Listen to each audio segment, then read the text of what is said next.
In yesterday's class, we have begun with the loop antenna, and specifically we have seen the case of loop antenna wherein the diameter or the dimension of the loop antenna was very small as compared to the wavelength. For today's session, we are extending the discussion of loop antenna. We are looking at a case which is known as the general case of loop antenna, and this happens when the diameter of the loop antenna is considerably large.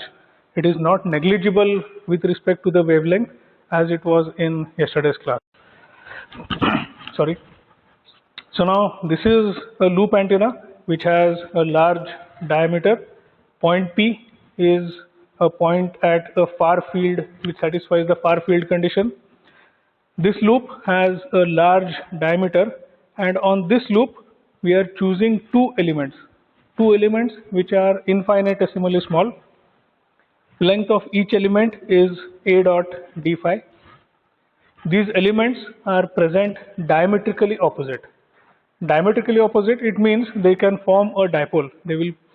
They can be analyzed as a pair of dipoles. Now the important aspect here is the current flowing through the entire loop has to be uniform. If we look at the case of a small antenna, a small loop antenna, which we have done in yesterday's class, the current will be uniform by default. Whereas if the diameter becomes large, phase shifters have to be introduced at regular intervals to ensure that there is a uniformity of the current. If there is no uniformity of the current, then obviously the field components dr, d theta and d phi, they will have different values depending upon the current and the field to which they are subjected to. So the important point, as I said here, is that we are introducing phase shifters at regular intervals to ensure a uniformity of the current through the entire loop. Now look at this point P. From this point P we have taken projections dA theta, that is the theta component of the field, which will be 0. Since the current is flowing in a circular fashion through the loop, obviously even the radial component of the field will be 0. So the only component which will exist will be the A phi component or the dA phi component.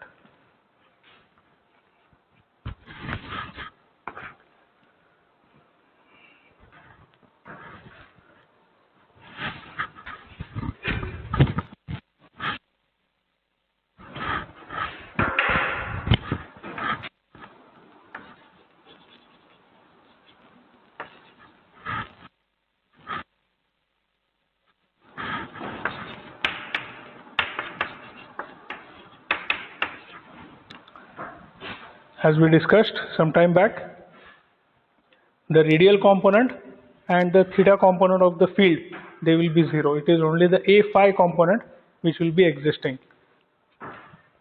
So like we have done in yesterday's class, we have to derive specific equations for the electric and magnetic field components in case of this generalized loop antenna which has a larger diameter. So therefore at point P, we can write here, at the point P, the phi component, the A phi component of the field, dA phi, is mu dot dm divided by 4 pi r. Now dm is a different quantity which has been introduced here, that will be called the moment about this loop. dm is the current moment, is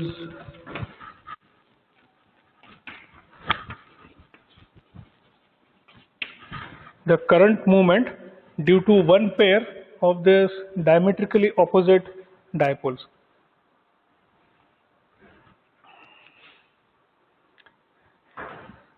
Write a note, the phi component of the retarded current,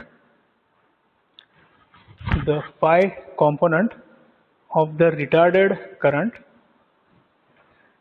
due to one pair of dipoles is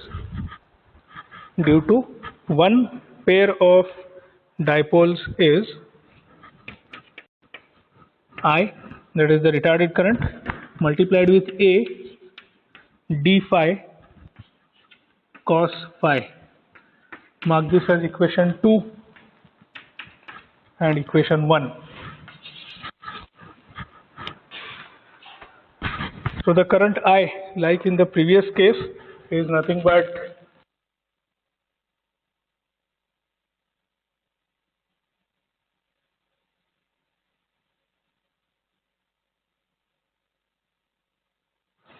R by C. R by C. This is the retarded current due to the current I which is flowing in the loop. Write the next statement. The resultant current movement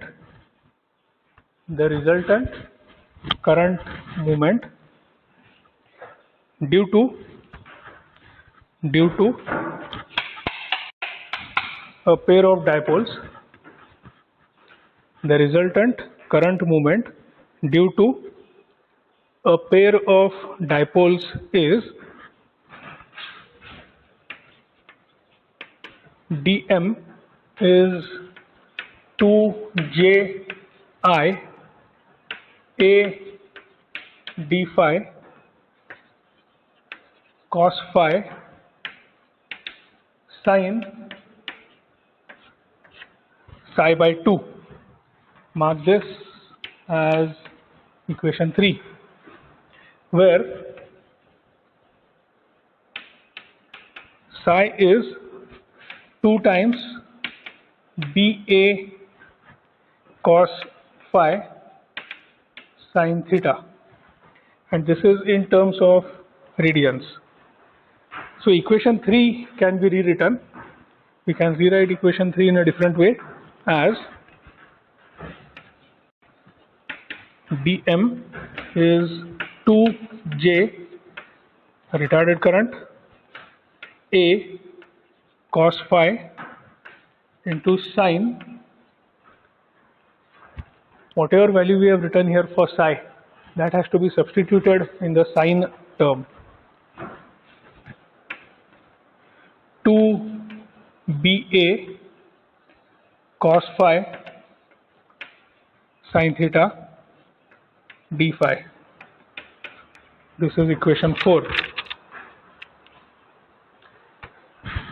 So to find the total field, the a phi component of the field, we have to substitute equation 4 in equation 1 and then integrate. So write a note. Substitute 4 in 1. Substitute 4 in equation. Integrate. We get a phi equal to retarded current I divided by 2 pi r integral 0 to pi sin of a cos multiplied with cos d phi. Mark this as equation 5. So we get the solution as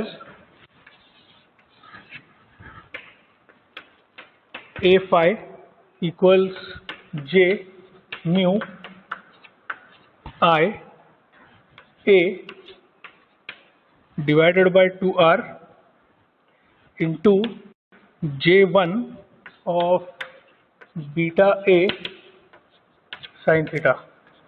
This is equation 6.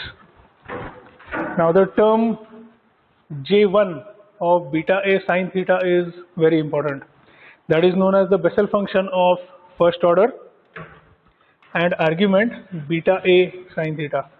j1 is the Bessel function of first order and it has an argument beta a sin theta. So write the next note. The far electric field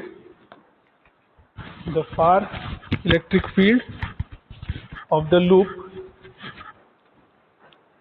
has only has only the phi component has only the phi component given by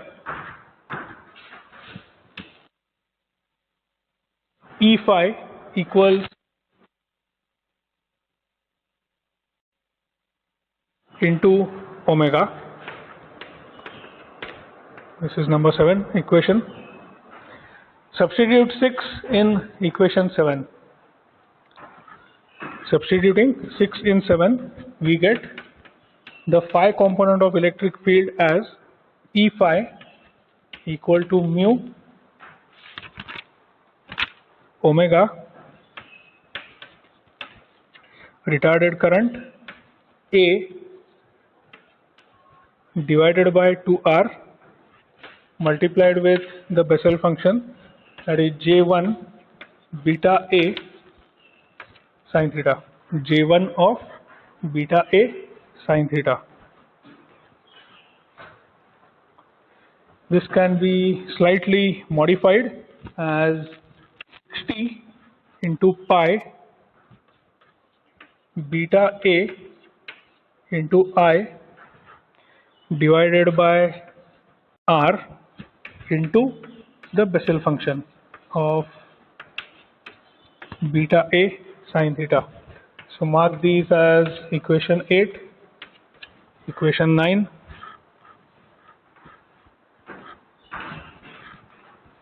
and finally the component of magnetic field.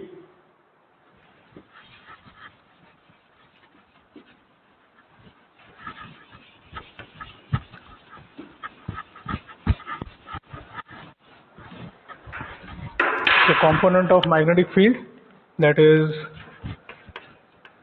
H theta, is beta A I divided by 2R into J1 of beta A sin theta. This is equation 10. So these are the electric and magnetic field components, wherein we are looking at a generalized loop that has a diameter very large and quite comparable to the wavelength. And again we are looking at the far field condition, that is point P, which is at a large distance r from the loop itself.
equation 9 and 10 which we have seen, they are applicable to this loop antenna of any size, and it is not necessary a small loop case as we have seen in the earlier class. The important thing here is, for a loop of a given size, if the diameter of this loop antenna is fixed, then obviously the term beta into A, which is in the argument of the Bessel function, that will get fixed, and there will be a different analysis to be applied here. So write a note: the far field patterns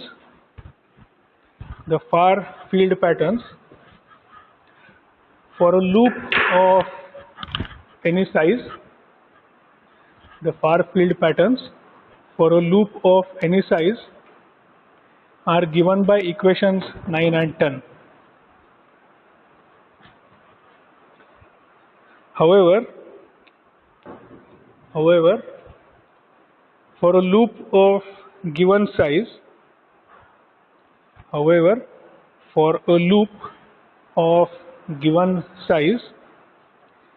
the term beta A is constant.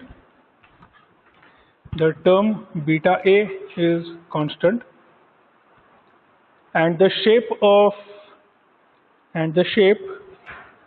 the far field pattern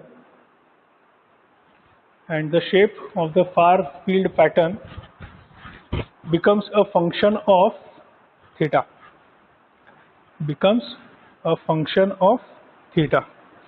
So we can write J1 into C subscript lambda dot sine theta. We are marking this as equation 11. So the argument of this Bessel function, which was beta A sine theta, that is written as C lambda dot sine theta, and C lambda, it's known as the circumference of the loop in terms of wavelength lambda. We have done that in the previous class, in the previous unit also, wherein the circumference or some physical parameter like the length, that was represented in terms of wavelength lambda. Same logic is being applied here. The circumference of this loop is represented or expressed in terms of wavelength lambda, and it is called C subscript lambda. So C subscript lambda, it is 2 pi into A divided by lambda, which is nothing but beta into A. Mark this as equation 12.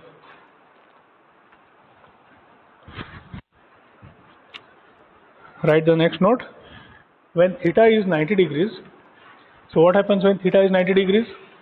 Sin theta will be 1. When theta is 90 degrees, the relative field is 0. The relative field is, it's not 0, it is J1 of C lambda. The relative field is J1 of C subscript lambda, and it decreases to 0,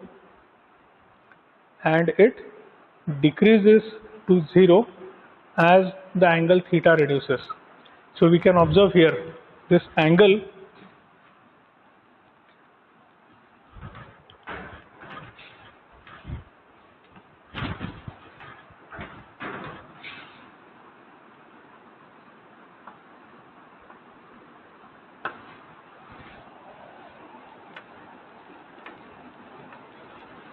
the angle which point P makes with the origin. If we draw some imaginary lines from point P up to origin, then one angle will be subtended at the center.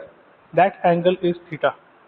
And as this angle theta reduces, then obviously the term C lambda and the total field J1 of C lambda, that will reduce down to 0. So as far as possible, we have to ensure that the angle theta is kept at 90 degrees.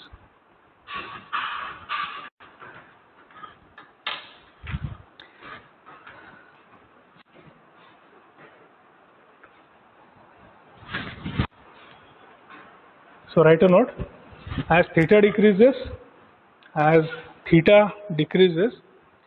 the relative field also decreases to 0,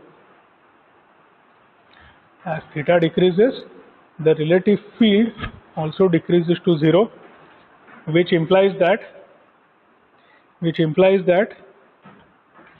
relative field varies in accordance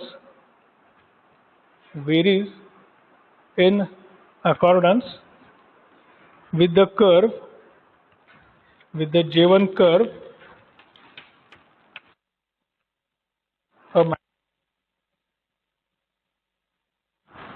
down to 0. So if theta is 90 degrees, we get the maximum value, that is J1 of C lambda, and as theta reduces, the curve also drops down to 0.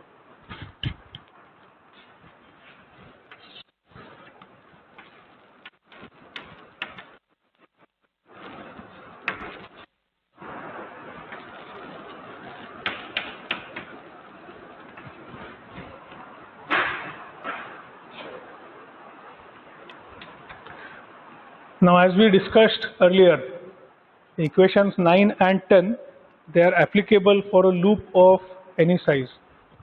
So here the size could be large, as we have seen here, or the size could be small, as we have seen in yesterday's class, wherein the wavelength was very large compared to the diameter of the loop. So obviously the question arises, how do we apply equation 9 and equation 10 in case of a small loop antenna? Is it possible to apply those equations in case of small loop? It is possible. It is possible by making some approximations to the Bessel function, to the argument of the Bessel function. It is not to the Bessel function itself. So write a note. Equation 9 and 10 are applicable to loop of any size. I'll repeat this. Equation 9 and 10 are applicable to a loop of any size, and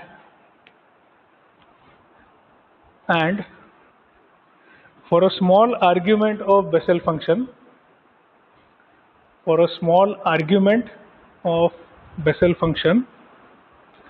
we can use the approximation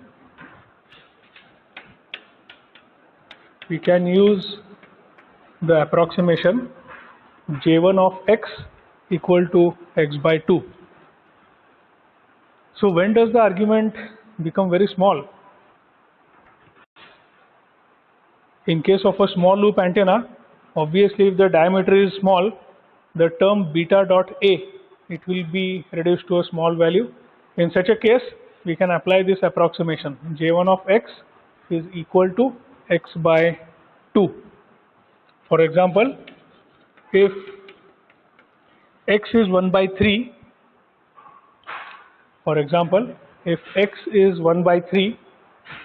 then this approximation gives an error of 1%. For example, if x is 1 by 3, this approximation gives an error of 1%.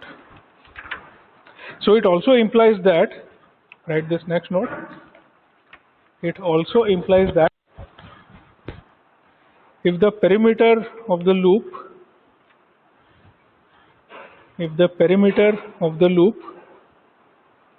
is less than 1/3 the wavelength, less than or equal to 1/3 of the wavelength, then the error is less than 1%.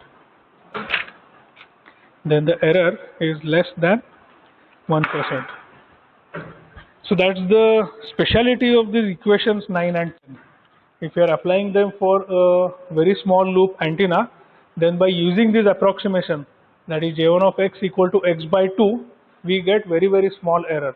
Now as we have discussed here, if the length or if the perimeter itself is less than or equal to 1/3 of the wavelength, then the error will be less than 1%. In this scenario, we have to rewrite equations 9 and 10.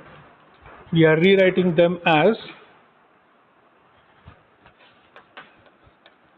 E phi equal to 120 pi square into current sin theta divided by R into A divided by lambda square. This is equation 13, and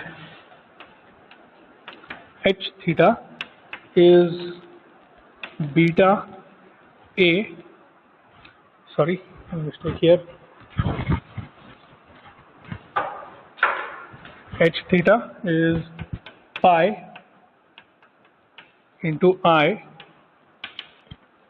sin theta divided by R into A by lambda square. This is equation 14.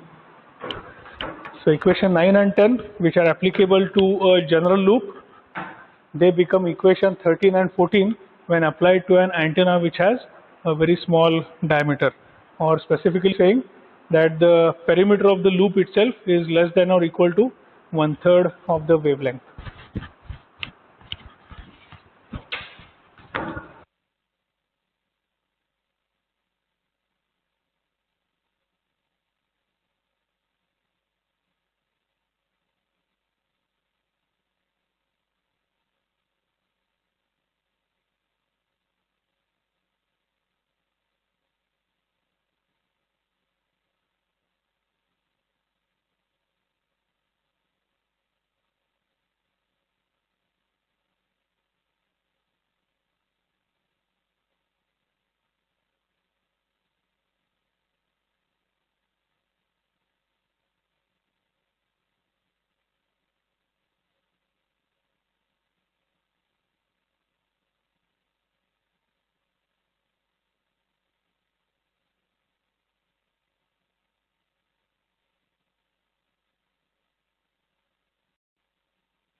The next part we are taking up is the radiation resistance of this loop antenna. In the earlier classes, we have derived an expression for radiation resistance of the short dipole. Using similar thought process, we will derive expression for radiation resistance of this loop antenna.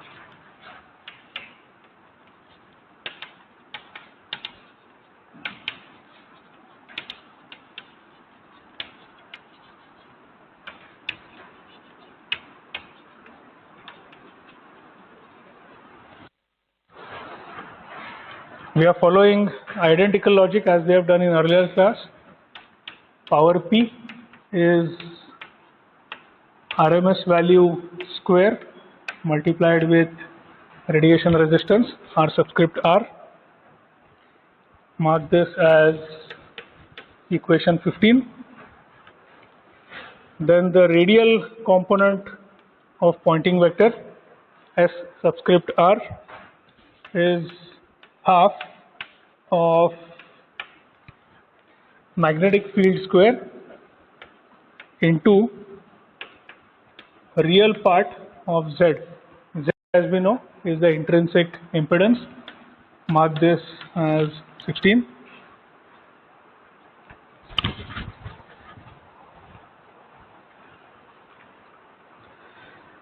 So write a note, substitute equation 10 in equation 16.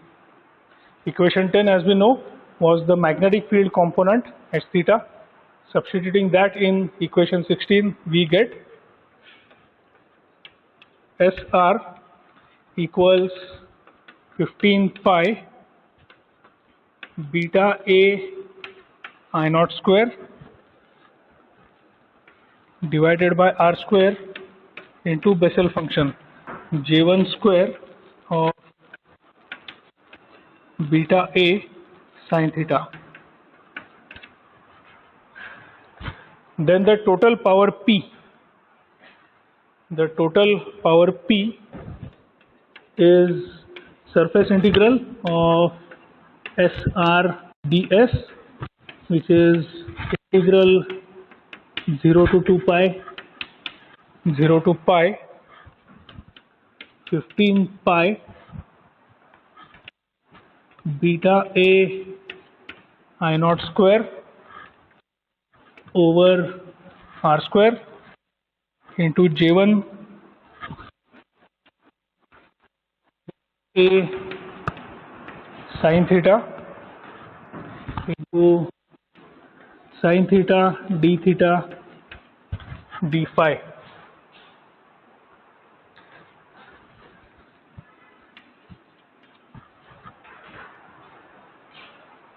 That's equation 18, which will be evaluated as P is equal to 30 pi square beta a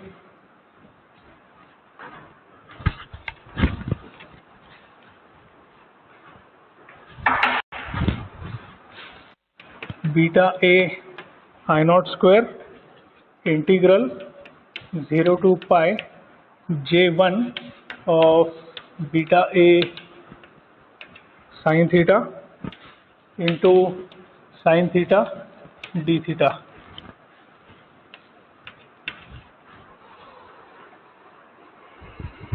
Write a note. If the loop is very small,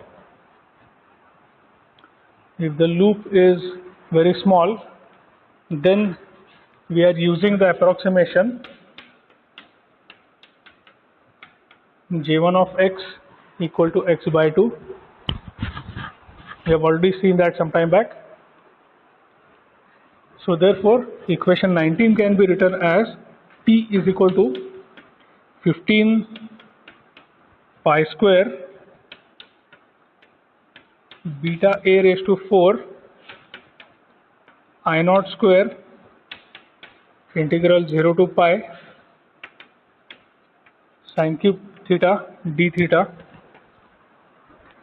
which finally becomes 10 pi square beta raised to 4 a raised to 4 into I0 square. This is equation 20.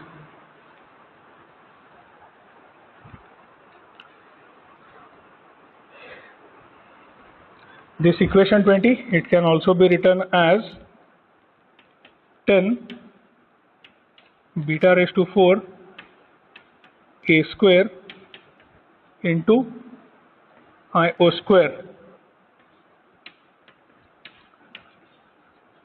where a is pi a square, area of the loop pi a square. Then we can write RR into I0 square by 2, that was equation 15, which is equal to 10 beta raised to 4 a square into I0 square, which gives us the radiation resistance as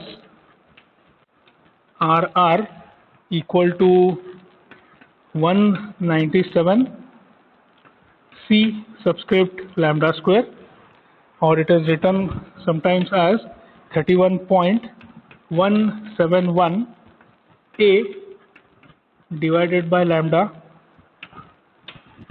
square.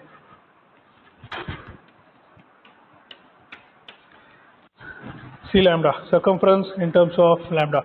So we can have we can write this as either 197 C lambda square, or more specifically as 31.171 A by lambda square whole square.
Okay, that was the case. Equation 22 was a case wherein we looked at a loop having a very small diameter.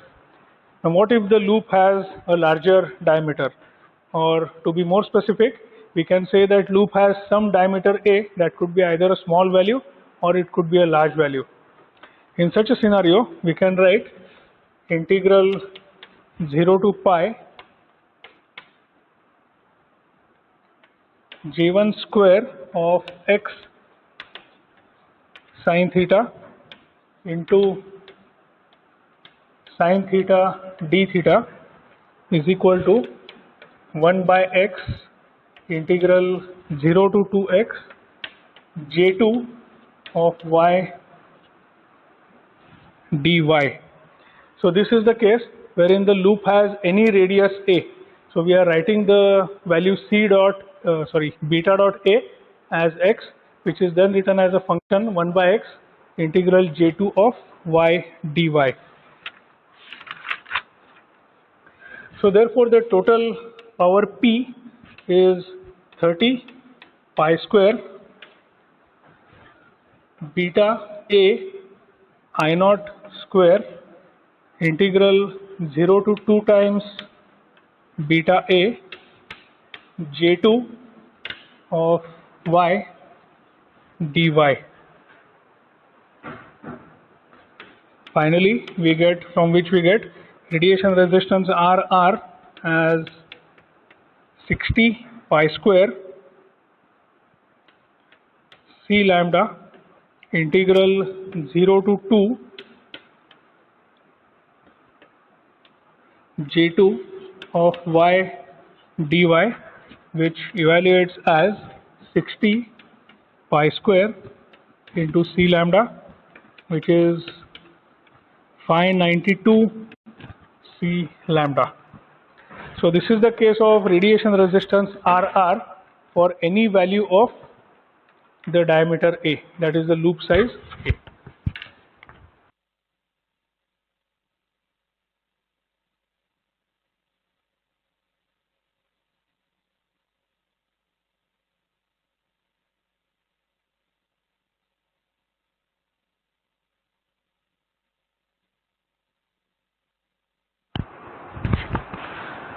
So this completes the more specific case of the loop antenna and also the radiation resistance. In the next class we will take up a type of antenna which is called the helical antenna.